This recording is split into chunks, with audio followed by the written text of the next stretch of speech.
Hey there, I'm Ashley, and this is New Day with Ashley. If you're looking for inspiration to make a difference and create lasting impact, then you're in the right place. Get ready to be encouraged by the stories of my guests who have taken risks, overcome challenges, and created opportunities. It's time to make the most of your new day.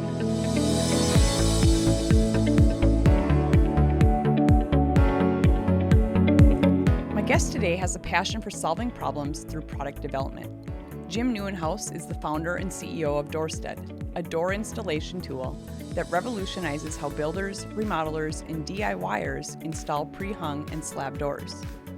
Although Jim did not grow up in a building construction or home improvement environment, he spent 30 plus years in product development, operations management, and engineering, with an emphasis on building construction, millwork, doors, and windows.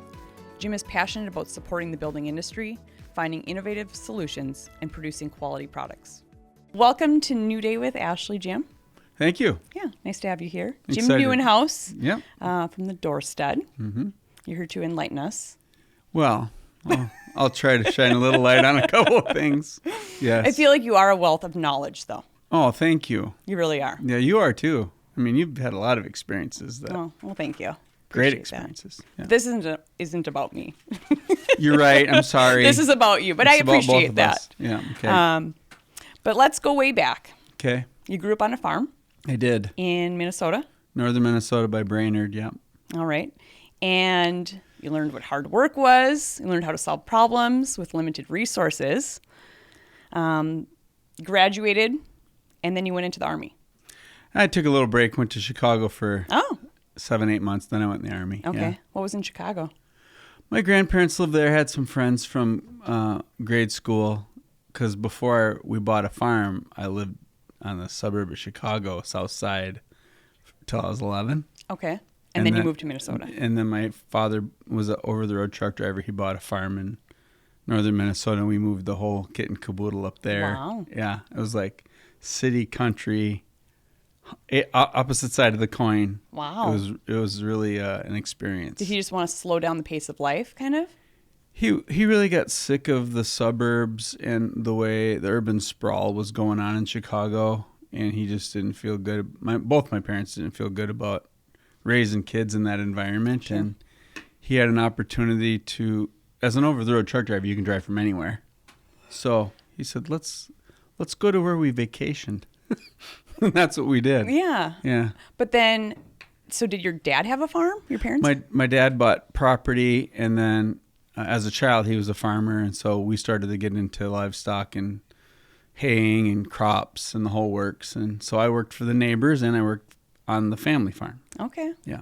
Excellent. And then, went back to Chicago, kind of visited that a little bit. Yeah, had a hot dog stand. Did you? In Monroe Park downtown, and then I bussed tables. Is that Nathan Hot Dogs? Is that what the brand is? It was Vienna beef sausage. There you go. Yeah, the big Chicago style hot dog. Okay. Yeah.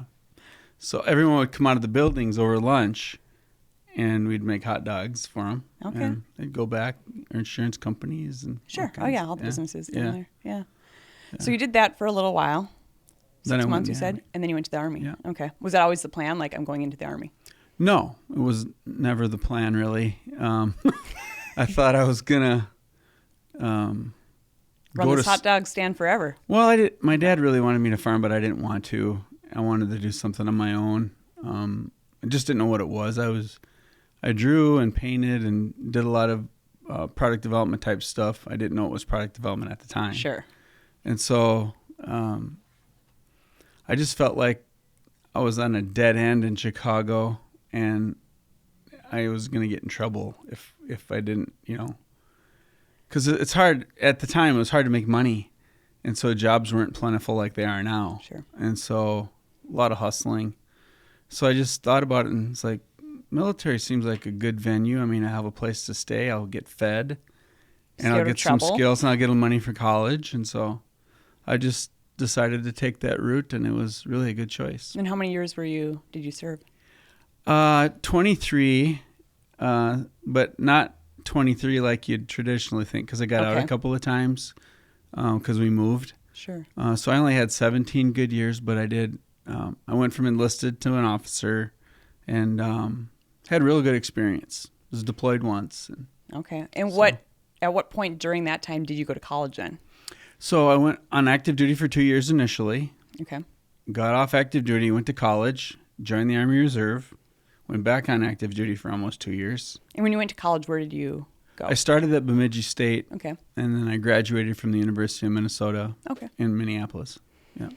And you knew then you liked doing things with your hands, kind of making things. I did. Yeah. So I was engineering and design. and design, Yeah. product design. Yeah. So that just inspiration came from. Well, it's real interesting. So at the time when I started at Bemidji State, it was a long time ago.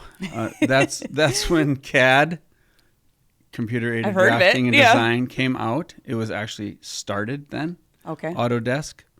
And so the instructor of our drafting class said, "Hey, we've got this thing called CAD, and we don't know how to use it. If anybody wants to work on it." I raised my hand. I said, "I'll work on it." So I learned the program, and then I helped the instructors teach the class by showing how everything works. Okay. And so that's how I got into CAD, and that kind of launched me into a whole nother section of design, because our society is completely switched from drawing on a board and paper to electronic digital formatting. And so it really transformed the industry. So I actually started out in product development, helping companies transition from boards to CAD. Oh, okay. That was my first, Yeah. That's how my toe in the door, so to speak. Okay. So how about then after college? Is that? After college, I started working for a couple of companies in R&D. I went on internships when I was in college, and then one of those internship companies hired me.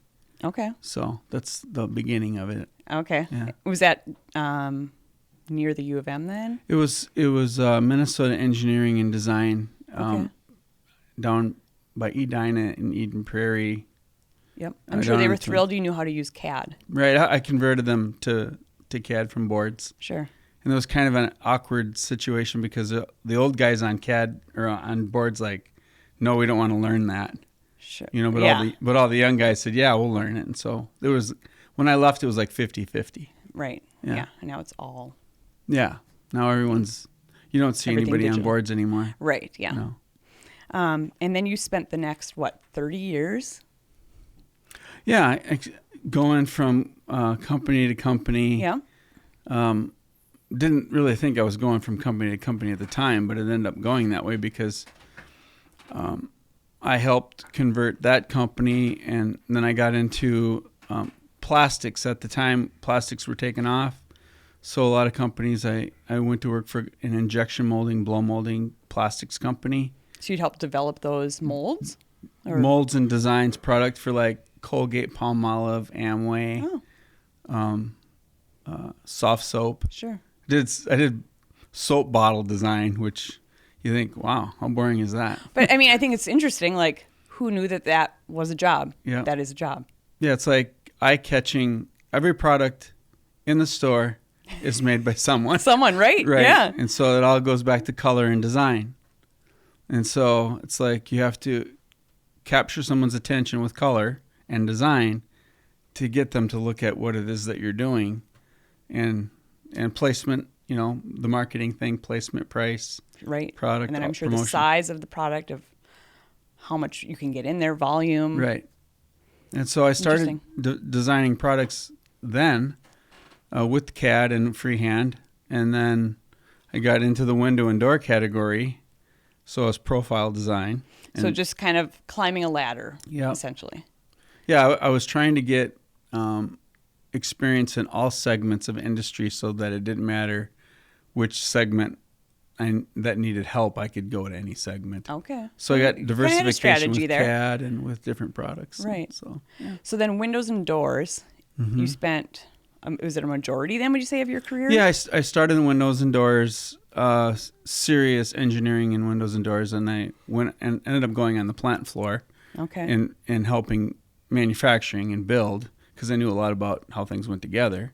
And so then got into the people side operations, and because of my military experience with leadership, I ended up getting promoted to an operations management position. Okay. And so that kind of just kept going that way. Right. Which was a lot of fun, because you get a lot of energy from people and helping solve problems. And so I got the best of both worlds. I get to see lots of things and travel and learn a lot and help a lot of companies. It was fun. And still, be able to do all the things that you enjoy and are passionate about. Mm-hmm.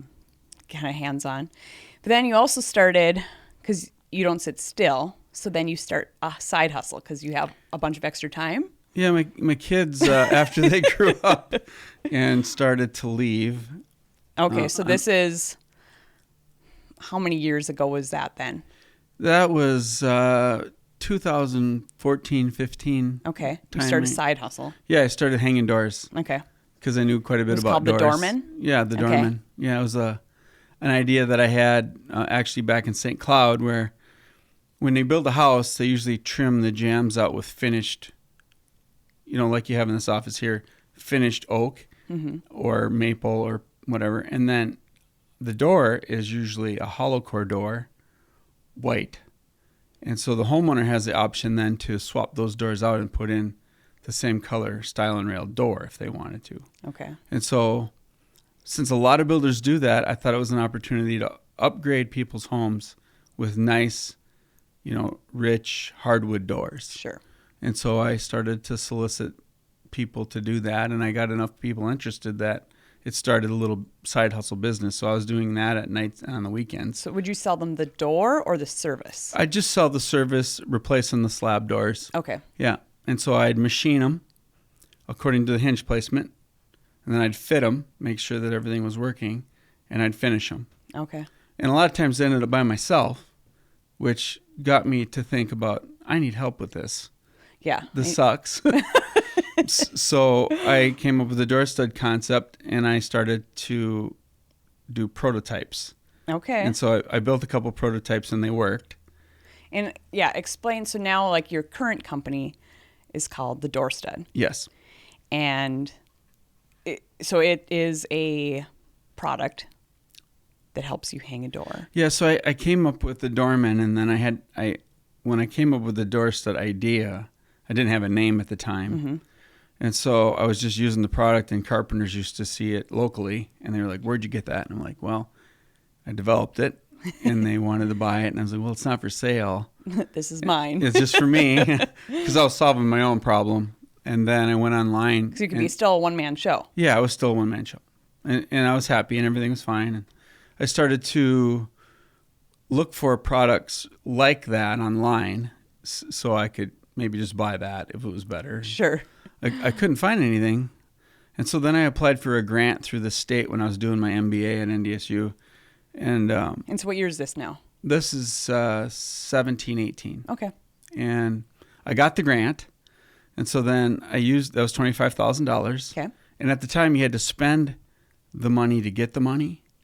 So I had to show receipts for the investment, and then I got reimbursed. Okay. And so I used that for tooling to develop the door stud baseline tooling. And then that gave me the ability to actually put it in stores. So I went to Acme Tool locally. Sure. About 8 times. And then they finally listened to me and said they'd like me to come up to Grand Forks to the headquarters and show them the product. And I went up there and secured a PO for 40 units for the store here in Fargo and in the store in Grand Forks.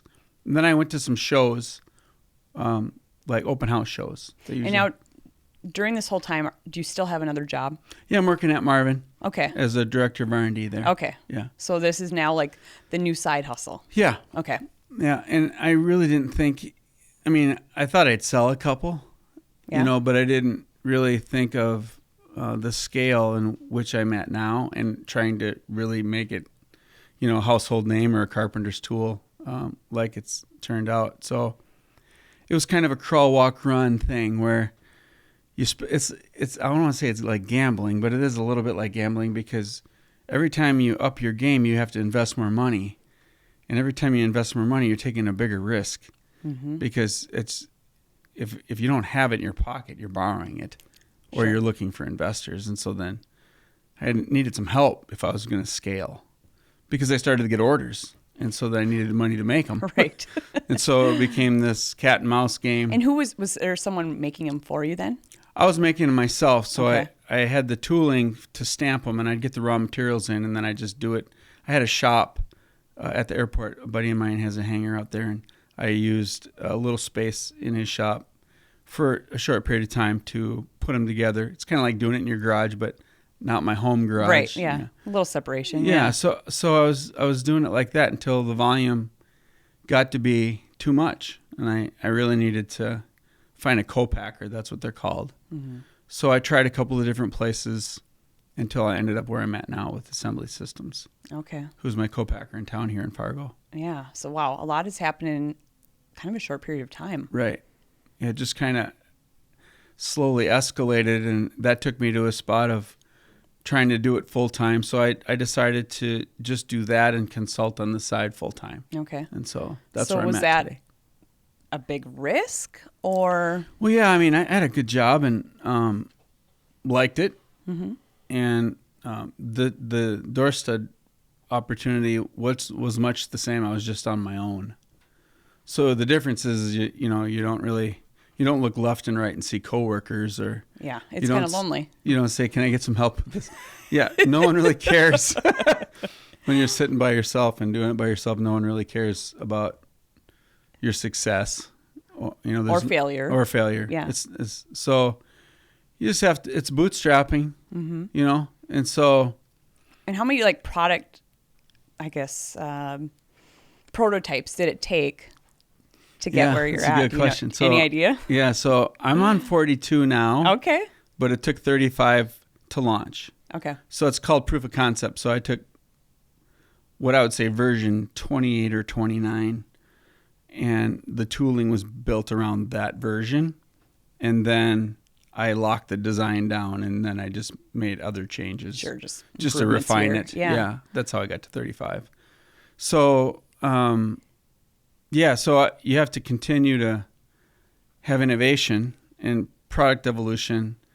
The problem with that is if you keep doing that, you're going to hurt yourself on selling it because you need to build up inventory to sell it. Sure, and so you can't keep changing it. Yeah, you got to kind of stop. It's the innovator's dilemma, right? It's like, when do you stop? Right. When is it? Yeah. So I stopped. Good to go now. Okay. I stopped. Watched a lot of Shark Tank. And they told you got to stop at some point. Well, they launch. usually criticize people for not stopping. Okay. Yeah, you're a entrepreneur or whatever they say. Oh yeah. Yeah. So some good feedback. Yeah. Yeah. So I guess talking about failures, any big failures that have helped get you to where you are now? We should talk probably about the success. Yeah, too. I would say all successes are built on the bedrock of failure. And so it's like, if you're not willing to do it, to fail, it's going to be hard to succeed. And so the idea in product development is fail often and fail fast. Mm-hmm. So you want to build something that you think will work, but if it doesn't, you need to know why, and then you need to pivot. And so I went through that process on my own. I did that through industry quite a lot, but in this case, I had to do it on my own. And so it's expensive because you have to buy the parts to build the prototype, to fail with it, meaning it's garbage, and you can't probably use it again. And then you have to do that all over again, and you got to keep doing that. And you got to have the money and time to be able to not die in the process of doing that. I imagine the patience and the perseverance of okay, how many times can I fall before I don't want to get back up? Right. And I was worried about what it was going to take me to make it, price, cost, and if anyone would buy it. Sure. Because without demand, you don't have anything. But I think that's a very important point of you also did the work, knowing, hey, this thing has saved me a ton of time. It would save other people labor hours, having a second person. Correct. So and safety. Yeah. Usually when you hang a door, the traditional way you carry that door in. So you're, I guess, taking a risk carrying it because you could get hurt carrying it because it's heavy. Right. And then when you set it down, it's usually finished. And so you risk damaging the door when you set it down, and then wherever you set it, usually you lean it against the wall. Sure. Now you hurt the wall. Yeah, so there's three things that can get hurt there. Yeah. Your back, the wall, the door. And so that became the features and options of how I marketed and sold it. It's like, save your back, save the door, and save the wall from injury while doing it quicker by yourself. So it's kind of an easy... And now you even do like commercial size doors. Yes, we have two products now. A heavy product, which does doors up to around 400 or 500 pounds. And then the Pro, it's called, Pro Series, and that does up to 300 pounds. Wow. So a lot of doors don't weigh that much, but you needed to have... So I took it over to NDSU and to their engineering lab and had it tested. Okay. So for weight, yeah, stress, and you take it to failure. So you see where it starts to tense and want to spring, and then you see the point where it doesn't work anymore. Yeah. I did that in a tech ed class in 8th grade. You did? We built bridges out of like sure. sticks. Right. Popsicle sticks Yeah. or something. My dad helped me because he was construction management. Awesome. And then, they tested for the weight. Your bridge was this strong. Yeah. So what did they put on there? I have no idea. It went Cans into of a pop or whole something? like thing. There was like it was like a machine. Oh. Yeah. An MTS probably. It's Yeah, force probably testing. pounds Yeah. per square. Yeah. Yeah. Anyway. Yeah. So I don't know all about that. No, but I have a small you have little a concept. Yeah. idea of that's what exactly it what looked it like. was. So now, your first purchase order, 40. Yeah. So now, I don't know if you can share numbers, but like, how many did you sell a month? Or Yeah, so it was kind of a crawl, year? walk, run thing again. So I needed to get in the market. Well, Acme put it on Amazon, unbeknownst to me. And this was like 2018 again? Yeah, 2018 is when okay. things started to happen. Okay. So the first year I call proof of concept. So 2018, I literally thought like it would live and die. It would go through a cycle where either it would get momentum and stature and staying power, or it would fail. And so I said, well, I wonder how long this is going to take. So I had to find a price point. So I went to local carpenters to find out. I knew how much it cost me to make. I knew what profit margin I needed to survive. And so I wanted to know if the price point was fair according to the carpenter's point of view. Okay. And so I solicited that from about 10 different people that were honest. And so to a painful point of honesty. And that's important. Yeah. So I equated the value of what I'm offering to a screw gun and a spare battery set for like a power driver, a screw gun like carpenters use all the time. Yeah. And so that's around $250 to $300, which is where my price is now and where it's been the whole time. And it's a value proposition. So you buy it. It takes about one house job for you to make your money back because you're doing it by yourself. You're not doing it with another person. You're doing it faster. You're doing it risk-free. And so it changes the way you put doors in. Right. And so if you're open to seeing that, because some of the more seasoned guys, I don't need that. Well, they like CAD. They want to do it on paper. Yeah, it's a good parallel. So I was able to convince enough folks that it was worth a try, and it just started to get momentum. So I was selling, let's say 1 or 2 a week or 5 a week or something like that. And now I could have, 40, 50 unit days. Sure. And so it just started to grow. And so I needed to get into markets. We were able to touch a lot of markets with Amazon. And then we started to partner with larger organizations like Do It Best Hardware, like Acme. And so it ended up meeting the needs of a lot of different folks that I never expected, like locksmiths, flooring people, painters, not just carpenters. Right. And then people started to use it for other things like moving sheetrock or OSB or countertops. And so we started to develop a custom line. So if someone called and said, hey, I have this to move, it weighs 600 pounds, it's this thick and this wide. It looks like a piano. Yeah. No, I'm just kidding. No. Say, could you develop something for that? I said, sure. So I'll do a one-off and sell it, independently. So we do custom units as well. Wow. Okay. And so we've sold around lifetime probably close to 14,000 pair. Wow. And lifetime sales probably close to 3 million. Wow. Yeah. Yeah, so that's kind of a crawl, walk, run growth thing since 18. Yeah. So through that process so far, any like a challenge was probably getting it developed in the first place. Mm-hmm. But now to be able to scale that. Yeah, so I had to go. I have a couple of baseline metal cutting and stamping organizations supporting us. So I'm too deep on each product line. So I found 2 different outhouses to spend tooling with to have a backup. That's really smart. Contingency planning. Yeah. And then if I have volume, I'm not relying on one source, because COVID really pushed the industry to a different spot. How so? And me too. Well, labor's become scarce. And so that kind of swings into helping sales for me because it's a one-person product.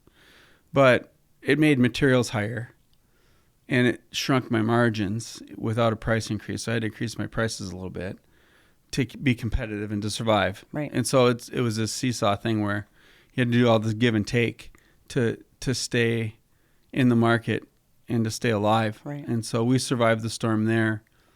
And so we're back going to shows again. I had to stop going to shows because they shut in 2020, just after IBS, they shut down all the shows. Okay. And IBS is the International Builder Show. Yep. And that just finished. We just got back from that. And you had some exciting news there. Yeah, it was crazy. Did not expect to have happen. So you guys got the best in the window and door category. Correct. And best in show overall. Yes, correct. And this was like a huge show. Yeah, there were international. Yeah, international builder shows. Like for this year was a record.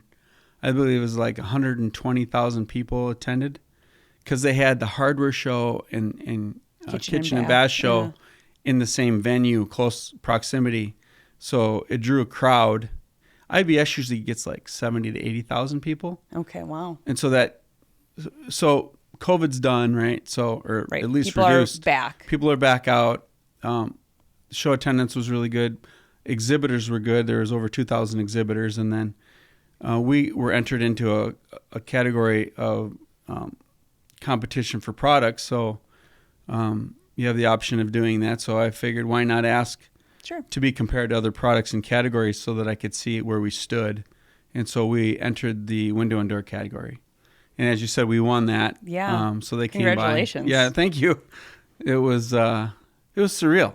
Yeah. I mean, I didn't expect to win. I was honored to be nominated top 4 in the category, and the judges had come around to the booths and talked to everybody, and they said you should come to the award show because you won the window and door category. So I was tickled to do that, and so and they told us too that we'd be entered into the best in show, which I didn't know at the time.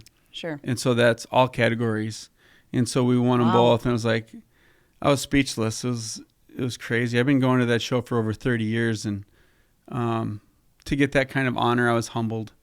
Really, you're going up against all these big players. GE and all the major window companies. Right. Yeah, all these new products and innovations. And what you said, you had a 10 by 10 booth. Yeah, 10 by 10 booth.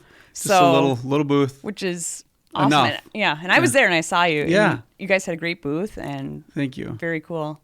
But yeah, I mean, so I feel like, okay, you've been at this for a while, and now like it's all even just beginning too. Like this whole new chapter is coming. Yeah, it's just, it's amazing.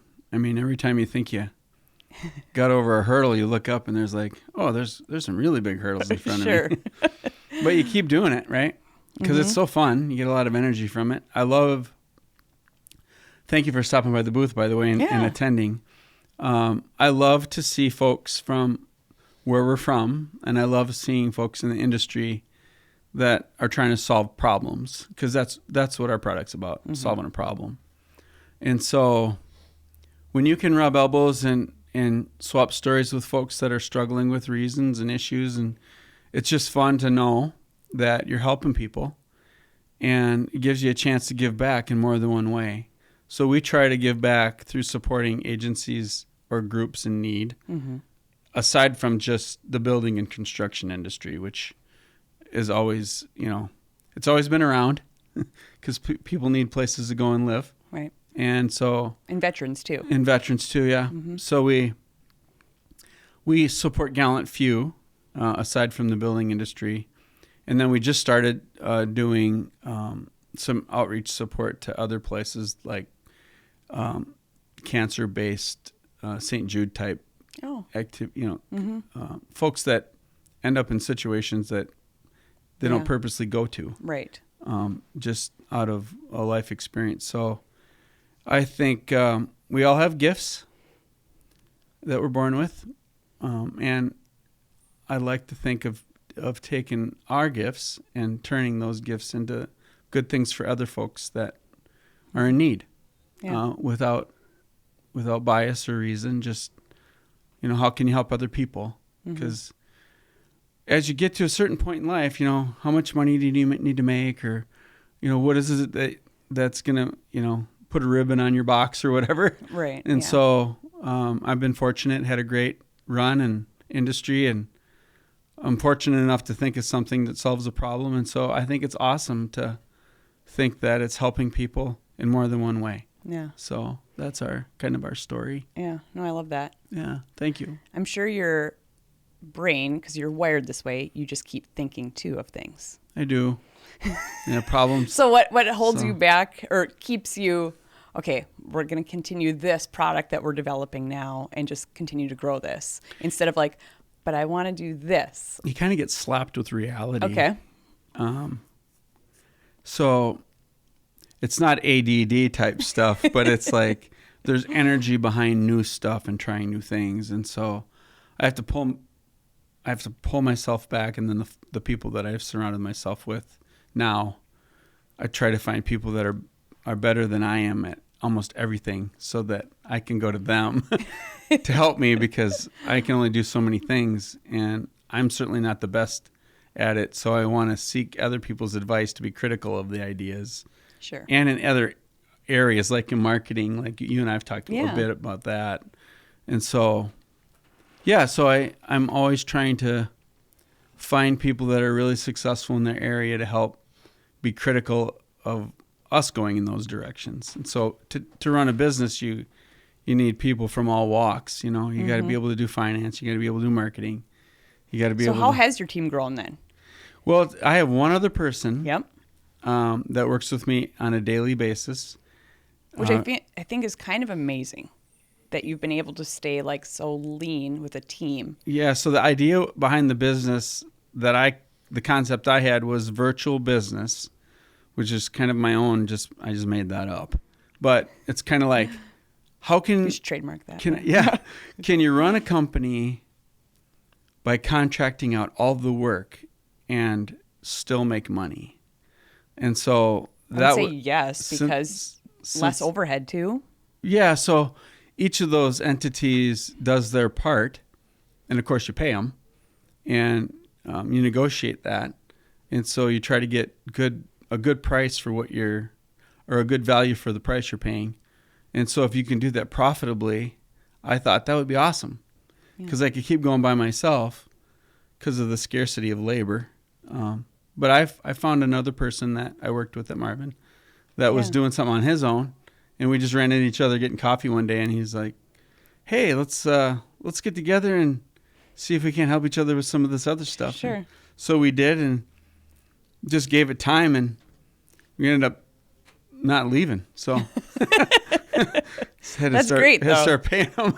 Yeah. It's like, if you're going to stick around, you're going to have to pay us. So, yeah. So we try to take very little, put a lot back in to the business, but now we're big enough that we can afford some salaries, and so it's been able to grow organically with really good support from those individuals and businesses that we've done partnerships with. And so now from the show with this recognition, we've gotten a lot of attention. From Facebook and Instagram and Twitter and now TikTok, which YouTube. YouTube, all these different. And then we've also partnered with some really cool folks like Matt Reisinger, a Reisinger build out of Austin, Texas. So some influencers. Yeah. Yep. Yeah. Influencer market, which I didn't know anything about when I started. But yeah, there's people in the economy that all they do is go around trying things out and putting it on YouTube. That's a cool job. It is a cool job. I was like, I never thought you could make money doing something like that. Yeah. And so they grabbed our product and tried our product, and it's not biased. I mean, you're getting good objective feedback, even if it's negative. Right. Yeah. And so it's helped us refine the product, the negative feedback, because, I don't like this feature or this option on it. If it only did this, then I might use it or whatever. So we've tried to listen to that feedback and use it to our advantage. So how quickly can you respond to something like that then? Well, I have some really smart, capable people locally that I can go to, and, I could, leave here, go to one of those locations, draw something on a piece of paper, cut some metal, bend some metal, weld some metal, and try it this afternoon. Wow. So it's like, if you can turn things that fast, Yeah. which is really hard, because when people have an idea, they're like, okay, what do I do? Yeah, where do I start? Yeah. So because of that, I've helped a lot of small businesses because I started at the incubator at NDSU. And so the people that run that have sent people with the same struggle that I had starting to be a sounding board and just sit and look at their idea or their concept. And I originally met you to help me design that's something. correct. I just thought of that. I'm like, that's right. I forgot about you're going to help me develop a scoop for my protein bites. Yeah, that's right. Yeah. We were talking about a manufacturing process. Yeah.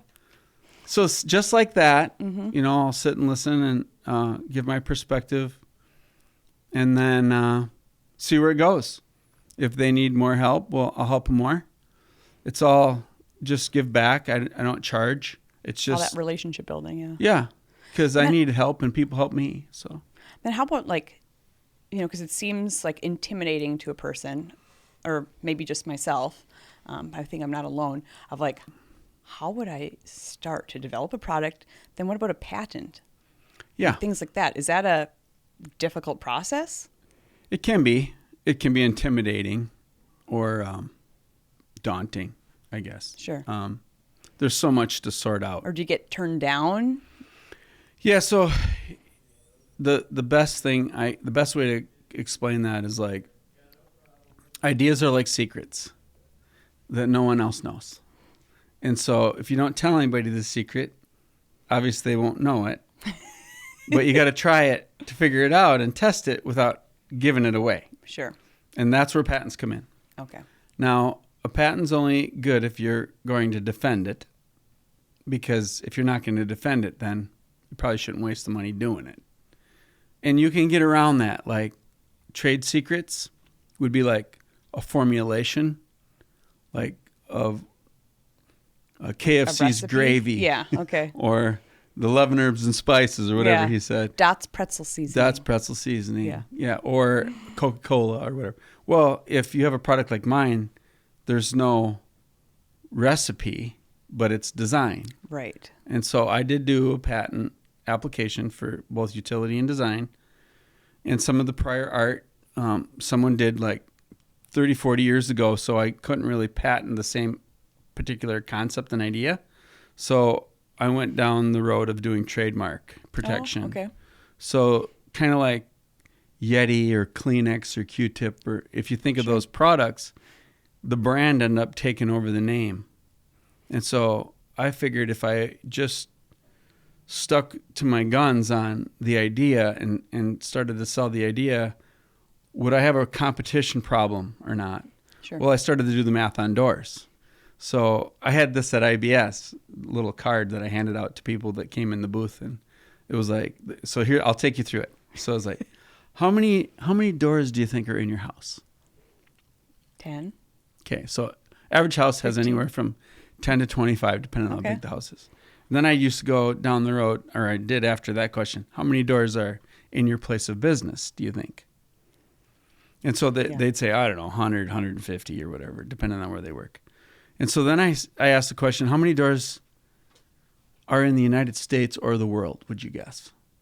Now that kind of sets people back because they start thinking about doors and Like it's how many houses are there? Buildings? Yeah. yeah. So there are over 42 billion doors in the world, Wow. and I didn't go count them.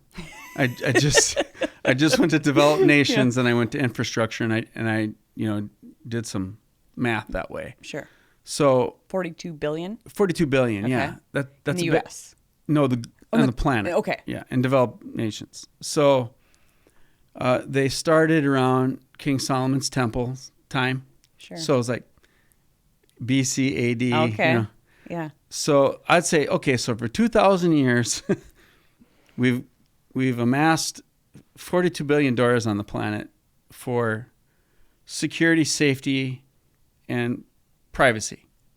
I mean, you have doors to separate rooms and to enclose a dwelling as ports of entry and exit. Right. That's why they're there, right? And so how many doors change every year?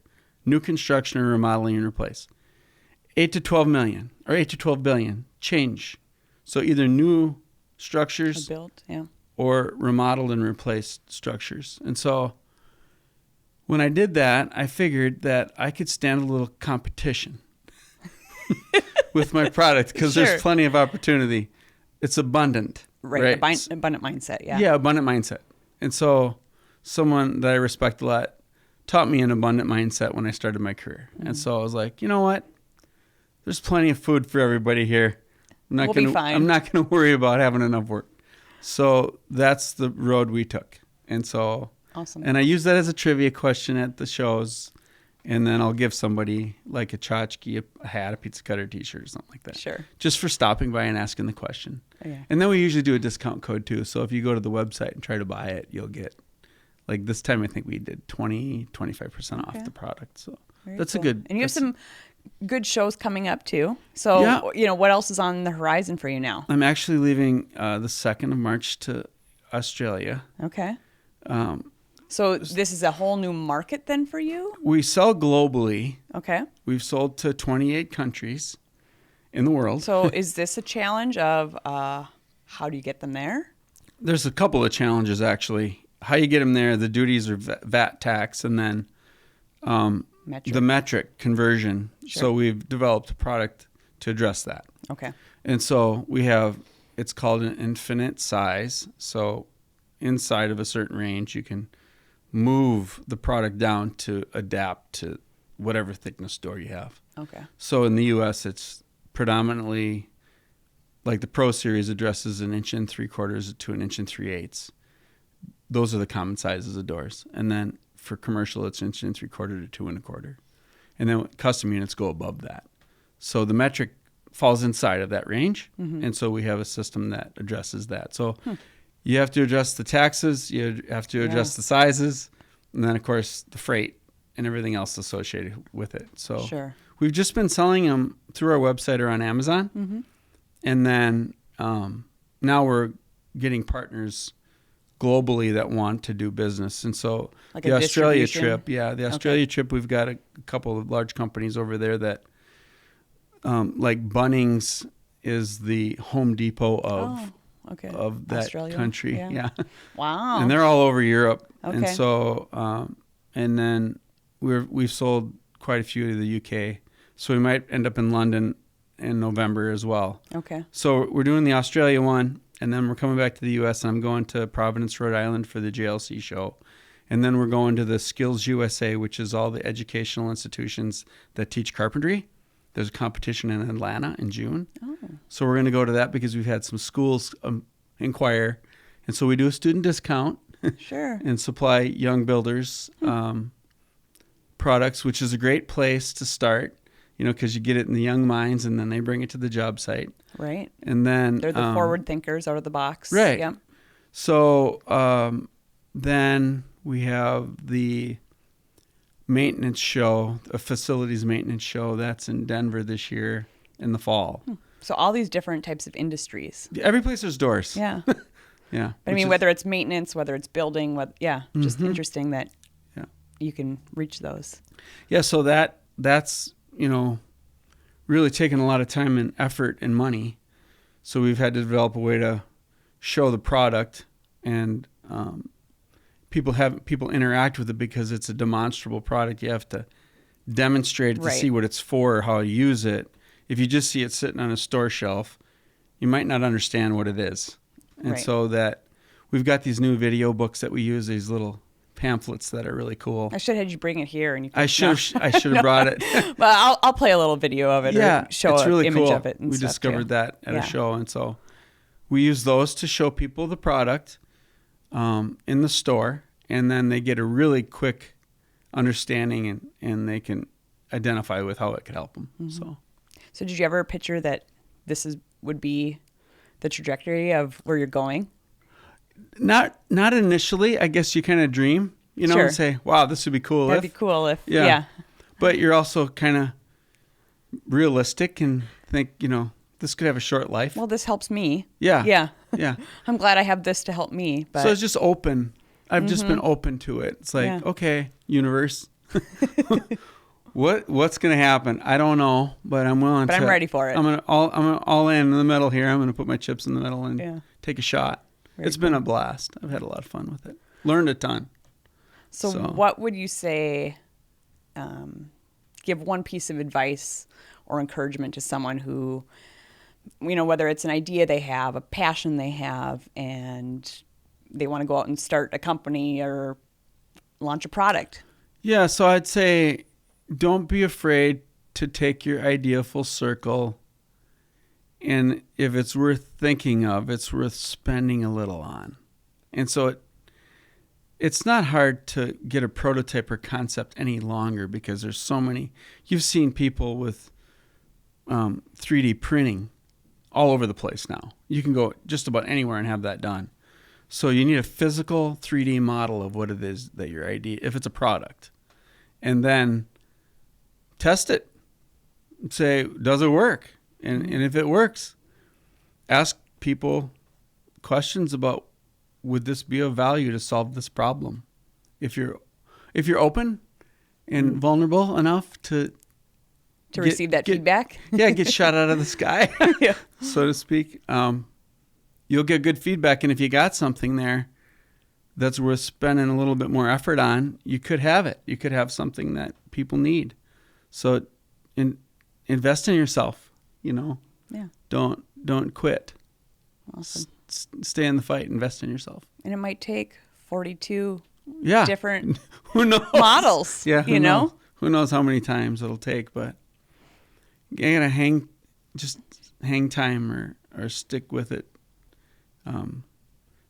You ever listen to that guy that does the show Family Feud? Okay, yeah. What's his name? Steve Harvey. Yeah. He does this jump video about taking a risk and believing in yourself. Oh, yeah. It's really good. Yeah. No matter what, if you're gonna fly, you gotta jump. At some point, you might get hurt, but if you're there's a risk. Yeah, there's a risk. There's a reward. Yeah, you gotta be willing to jump. And if you are, then there's no limit to what you could potentially do with it. It's in between your ears. Yeah. Awesome. Yeah. Well, thank you so much, Jim. Thanks for sharing your story. Thank you. Story with, personal story, being open and vulnerable and sharing about some of the challenges that it's taken. But also, congratulations on all the success you've had. Thank you. And continue to have. And I think this is a whole new chapter is starting here. It is. It's or crazy. Continuing. So hopefully thank not you for the last one. No. But yeah, just thank you for even your wisdom on this. This is so interesting and intriguing, I think, of what you've built. And yeah, I appreciate your time. I appreciate you asking me. It's fun to give back. And our relationship's grown a lot over the years, sharing ideas and stories. So it was fun to be on. And thanks for having me. Thank you. Mm-hmm. Wow, what a great episode. Thank you so much for joining me. It's always so inspiring sharing these stories. To listen to the full podcast, go to Spotify, Apple Podcasts, or any of your favorite podcast platforms. Remember to like and subscribe. I would love if you could leave me a 5-star review. This helps us reach and engage with more people. Join me next week, and until then, make the most of your new day.